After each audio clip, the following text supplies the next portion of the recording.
You're sitting in the board meeting. The board tells you some really harsh news. They want Sarah gone by Friday. And you know that Sarah's struggling, but she's not broken. You still see potential.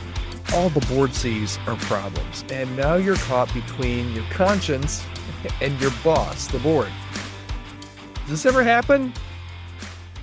Can't happen in some churches because of different polity, but it happens in churches. And we're going to talk about it today here on the Healthy Church Staff Podcast. My name's Todd Rhoades, one of the co-founders over at chemistrystaffing.com. You're listening to episode number 568, if you can believe it. 568. So if you're new to the podcast, you got a lot of catching up to do. I hope you'll listen to a few of the past ones as well. Today, we're going to talk about one of the loneliest positions in church leadership. It's the squeeze play. You're the buffer between the board's impatience and your staff members' reality. Everybody expects you to be the executioner, but you're the only one that knows the whole story. Here's what usually goes wrong in these moments. We cave to the pressure and fire somebody who could have been saved, or we dig in our heels and lose credibility with our board and our leadership. We start playing politics instead of leading with wisdom, and a staff member becomes a pawn in a power game. And guess what? Trust just erodes on every level. Now, the board isn't evil for wanting results, but speed isn't always the same as wisdom. So what do you do in this situation when you're bored? Maybe it's not a staff firing, maybe it's something else, but the board wants you to just move on it right away. Here's an integrity move that you can make. Just ask for 90 days. Ask for 90 days and a clear improvement plan. That way you're not like jumping the gun and doing something that you know you shouldn't do, but you're also not saying no. You're saying, can we just take a little bit of a breather here? Can I get 90 days?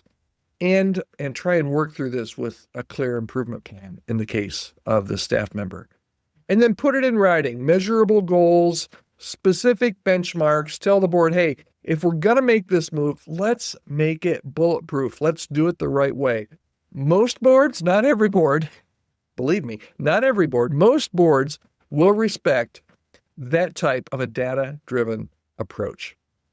And what this allows you to do is it allows you to buy a little bit of time and also get to the truth. You can tell them, hey, I need to be able to sleep at night with this decision. Let's make sure that we can defend this decision to the congregation. Hey, what if we're wrong? What's our exposure here? Those are all questions that heated boards sometimes don't take into consideration. And when you give them those kind of considerations, they're not stall tactics. They are legitimate leadership questions. And then you need to have the hard conversation. At least you're not having the you're fired conversation, at least not just yet, but you need to follow up and you need to sit down with your staff member and you need to be absolutely brutally honest about where they stand and give them the chance to step up or step out. And sometimes people surprise you when they know what's at stake. Sometimes they surprise you when nothing changes and 90 days later you end up making the call as well.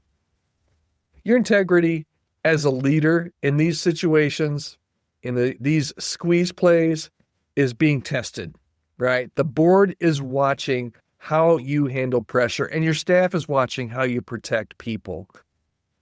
Both matter for your long-term effectiveness. Here's the bottom line for today. The goal isn't to save every job.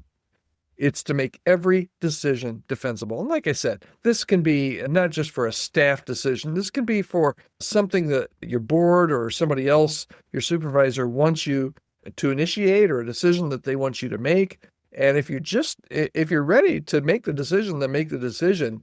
But if you're not, then I think that 90-day, I wouldn't call it this to their face, but a cooling off period where you make sure that you're making the right decision and that everybody's covered when you do make that decision. That's just a wise leadership move. Leading in the middle is never easy, but your integrity matters more than your comfort.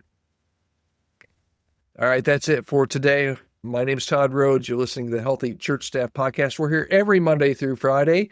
every weekday for about 5 to 8 minutes. We're about 5 minutes and 23 seconds in here today. I'd love to hear from you. If you've got any topics that you'd like to hear on the podcast, you can reach out to me at my website, todd.church, and I would love to hear from you. There's a little contact form there on that page where you can get a hold of me.